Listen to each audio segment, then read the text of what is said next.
উল্লেখ করা সত্ত্বেও সামান্য অবস্থায় বিক্ষোভ প্রদর্শন আমাদের যৌথ কনভেনশনে মূলত আমাদের দেশে শিক্ষার পাঠ্যক্রমে বিজ্ঞান শিক্ষার ক্ষেত্রে গুরুত্বপূর্ণ বিষয় বাদ দেওয়া, অপবিজ্ঞানকে সংযোজন করা এবং বিজ্ঞান ইতিহাসকে বিকৃত করা, এর প্রতিবাদে আজকের এই যৌথ কনভেনশন। এই কনভেনশনটা আয়োজন করছে বিজ্ঞান মঞ্চ ত্রিপুরা,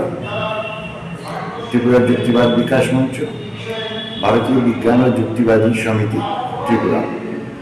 এই তিনটা সংগঠন মিলে আমরা এই যৌথ কনভেনশন এর প্রতিবাদে পরবর্তী সময়ে আজকের এই কনভেনশন থেকে আগামী কর্মসূচিও আমরা ঠিক করব।